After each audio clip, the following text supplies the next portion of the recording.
Hey folks, how's it going? Joe's Neon here. Hey, just got to give you an update. I really appreciate you folks watching all of my videos from all of my trips this summer, and all your support, all your great comments. It's really just been wonderful for me. I know that you folks have enjoyed it. You've expressed it to me how much you've enjoyed the videos, and I'm just going to keep them coming. I'm still working on finishing up uh, the last trip that I did with Bob when we went out to Pillsbury Lake and to Whitney Lake on a backpacking trip. And I got such a really wonderful response on that a lot of my viewers said that they want to see more backpacking videos. And a couple of them actually wanted to see a loadout, wanted to see what I carry in my pack. So that's what I'm going to do. And I just want to let you folks know I got an epic adventure coming for this weekend. It's a trip that was my very first solo trip I had ever done. And it pretty much scared the crap out of me. I've always wanted to go back, and that's what I'm going to do. I'm going to go back for a solo one-night overnighter on the summit of Peaked Hill in the Adirondack Mountains, Ticonderoga area. I'm going to grab my map here, and I'm going to show you just where I'm talking, so you'll get a good idea where I am here. Okay. Here's County Route 74 coming off the Adirondack Northway through Ticonderoga. All right. There's a parking area right up here on County Route 74. I'll be getting on the short swing trail. Nice traverse here down and through a valley. It's quite a steep climb up through here. Across this ridge. And then there's a downhill that goes down across this Rock Pond Brook. And here's Crane Pond here, where Rock Pond Brook comes out of. And I will be going down here, and then I got a nice climb up here around the edge on the short swing past Honey Pond down to Lily Pad Pond. Now, once I reach Lily Pad Pond, I'm just going to pass the trail a little bit to where this red mark is, and then I'm going to summit Peaked Hill. And I'm going to do that by doing one big switchback. You can see how steep this is. I'm going to come back this way, across the grade, and then across this saddle. You cannot get up this way unless you've got rock climbing equipment, ropes and stuff. This is very steep on this side. So I'll be making this traverse, and then I'll be going up the saddle to the summit. Now, as you notice, once I get off this trail, there is no trail. So this is a bushwhack to the summit. Okay? So yeah, I'm pretty excited about it. It's been probably 20 years since I've been up there. The weather this weekend is supposed to be incredible for something like this. Tomorrow, which is Friday, is going to rain like crazy. So I will be leaving early on Saturday morning to get up to the trailhead. And I'll be parking at the trailhead and just heading in for an overnighter. So I'm really super excited about it. But I wanted to show you folks basically what my pack consists of. You know, I mean, there's a million loadout videos of what people carry in their packs. And to be honest with you, I got most of my ideas out of watching folks from YouTube. I used to carry way too much weight. Way too much weight. Now, let me start off by saying,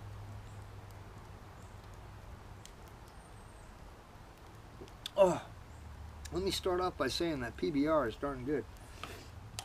For my pack. Now, the last video you watched on my last trip there backpacking, I carried a $27 backpack from Aldi's. $27. I have $350 backpacks, mountaineering packs.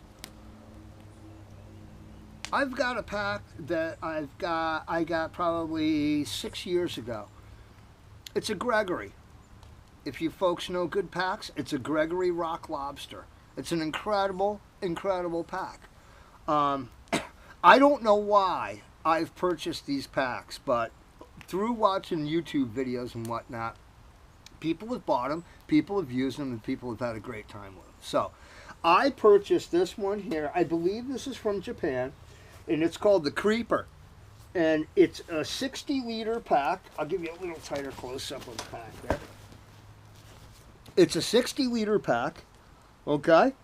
And it's got all of the goodies that you would expect out of a high-end pack that you would buy today at, you know, any good mountaineering store. With that being said, I have taken precautions to carry a sewing kit and precautions to repair if this pack fails on me. I have brought what I need to repair the pack, to get me and my equipment out of the woods. So yeah, this is the pack. It's got a really super suspension system, very nice. Really good set of shoulder straps here. It's even got a retention for your hydration pack, which I do not carry. It's got a nice sternum strap, and it's got, what I really like about this hip belt is it's got 2 pockets. I love pockets on hip belts. I also use a rib. You know, on some of my packs I have a rib, which is just a pocket that goes across your ribs. But having 2 pockets on your hip belt is really nice. You know, and the buckles are really, really decent. You know, everything about it is, it's got really nice ventilation here. Okay, on your internal frame where it rides against your back. It is adjustable. You can make it to different sizes and whatnot. But anyhow, I'm going to do a quick loadout here, folks. I really don't want to go through everything due to the fact that I'm getting ready to take a trip and to unpack it and pack it all back up again. It's kind of a pain in the butt. I hope you understand, but it's going to give you a good idea of what I'm going to be taking on this trip. Now, this trip is going to be along the lines of more ultralight. I'm going to go really light on this trip. The bushwhack to the summit of Peaked Hill is 2,000 feet.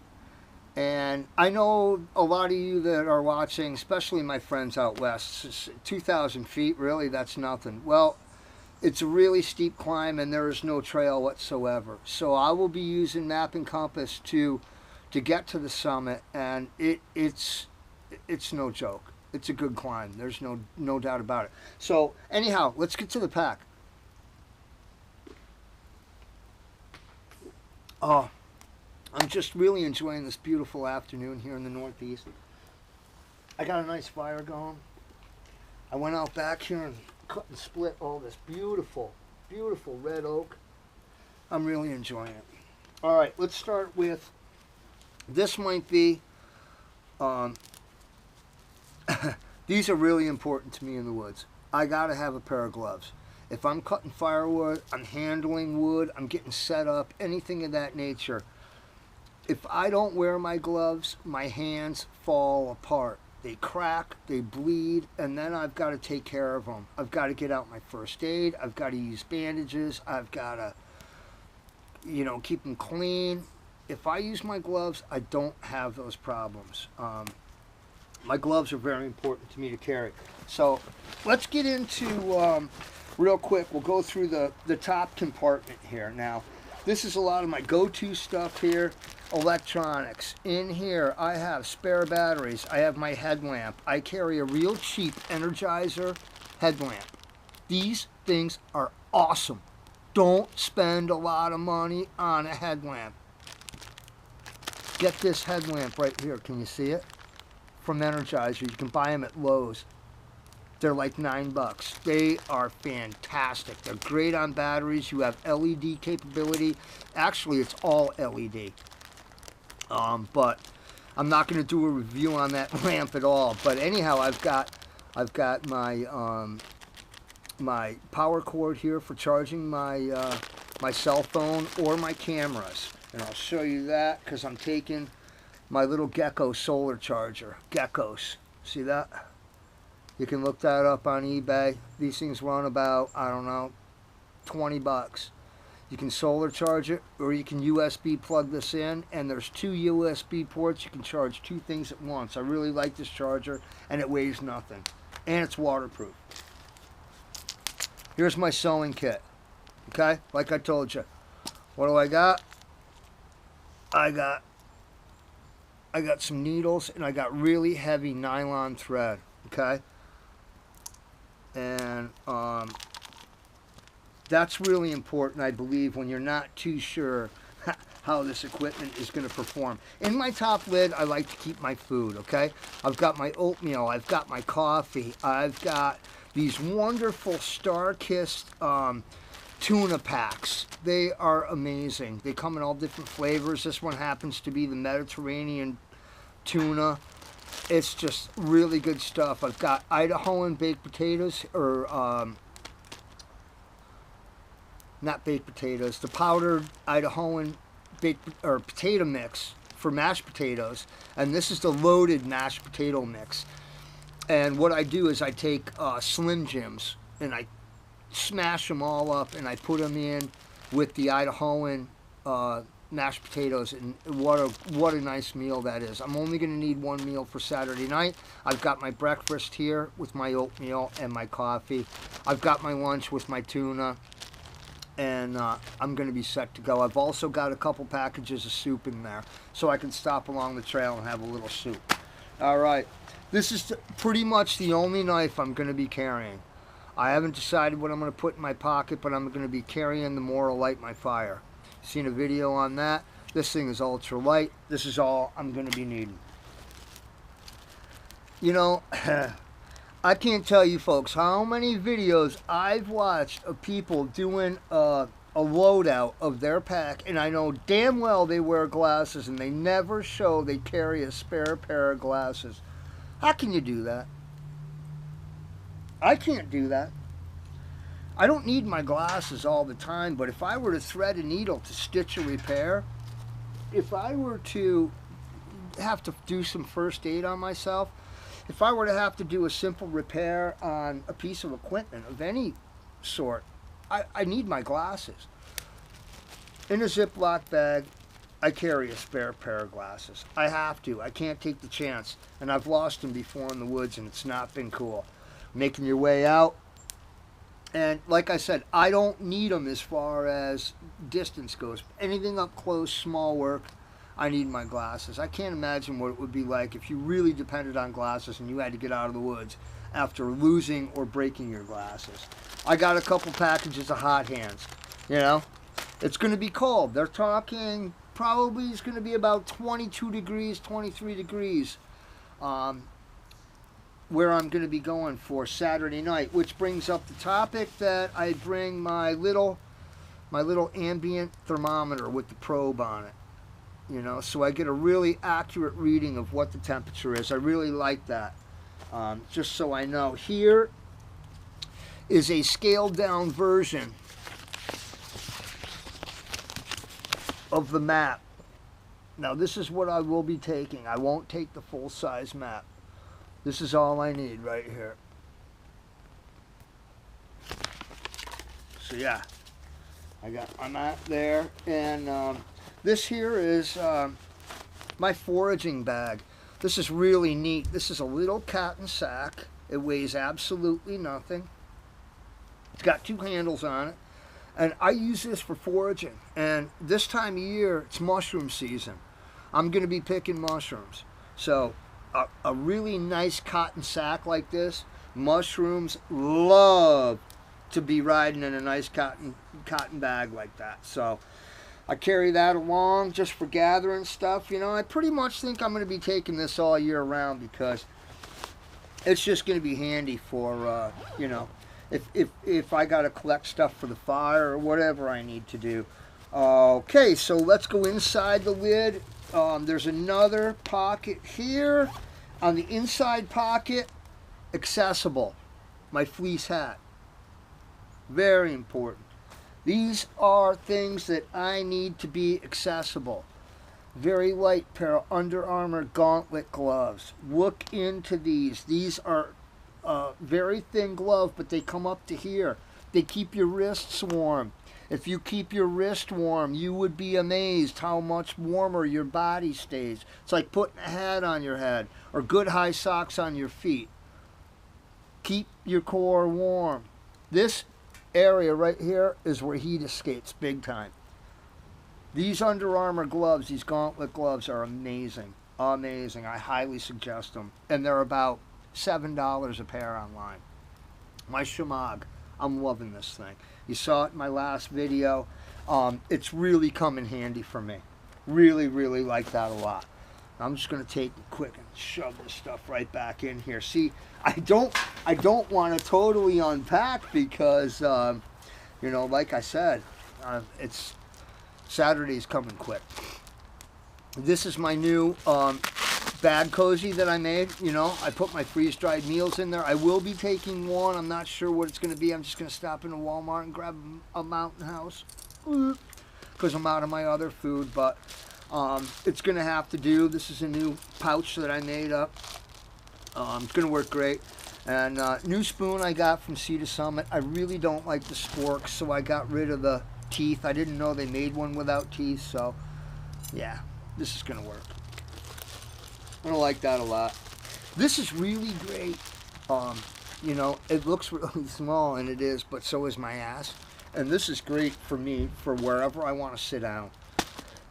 I can put this down and it gives me a little bit of cushion and it just radiates the warmth back to your body. This pack's got a front waterproof pocket in it. I have nothing in there because I really don't need to put anything in there, but I think I will. I think I'll put my knife in there and I think I'll put my ambient thermometer in there. And our temperature will be covered. And I think I'll put my hot hands in there. That's good quick access. I'm finding that this pack has all kinds of pockets that I really didn't know about, you know. All right, on the side compartments, let's get busy with that. I'm just going to turn you just a hair here. There you go. All right, let's get into this side pocket here. I'm just going to unclip. I'm not going to unpack it. Pocket rocket with a aluminum foil, you know, air wind deflector. That's it. You guys know what a pocket rocket is. Small butane, isobutane stove. In here, I've got the Sawyer Mini. Okay? Put a little bit of orange tape on there and my favorite green so I can't lose it. All right? It's going to be my water filtration. Don't think I'm going to need it, but I'm not going to take the chance for what it weighs, for the space it takes up. Take it. All right. 4 stakes, 4 aluminum stakes. They don't weigh anything. Gives me enough to set up my emergency blanket into a tarp situation, into a shelter situation to give me cover. Quick cover. I can set that up in no time. And I'll have real good cover. I've got 2 hanks of bank line here. These will also provide me with suspension for my tarp if I decide to set it up with my trekking poles. I got my guy lines here to work out great, and again my stakes. Put that back in this pack on the side pouch right here. Stuff all fits really nice in here. This pack is pretty spacious. Didn't even know it had side pockets. Not only does it have side pockets, but they're gusseted. They have a really nice storm shield that goes over them. All right, this side here. I'm going to be bringing 2 of these bottles of Smart Water. I'm going to bring 1 full for the trail, and then I know I'm going to have water access when I reach the bottom of the bottom of the climb when I head up on the bushwhack. At that point, I will decide whether I need to filter more water or not. If I have enough, I'm good to go. If I don't, which I'm probably not, I'll be filtering more. Okay? That's just in the mesh pocket here on the side. Now let's get into the compartment here. Quick, easy access is my first aid. I really don't want to get into this right now. I will do another video on my first aid. There is everything in the world in this thing. You wouldn't believe how much stuff I got in this pack. It's great. And I'm going to carry a small folding saw. This is a Gerber. And the only reason why I'm carrying this is because I like to take hardwood and I like to cut it into really short lengths, baton it down with my knife, and I love it for my emberlit. It really makes the wood for my emberlit very nice and very easy to obtain and very easy to burn. Okay, let's get into the main compartment. Some of this stuff, again, folks, I'm not going to take out. All right, in here I have a Mountain Hardwear dry down jacket with a hood. It's a very, very, very warm dry down jacket. This is the size it packs up to, and it don't weigh shit. Okay, this here, I have spare pair of underwear. I have a heavyweight fleece tights. I have a heavier weight top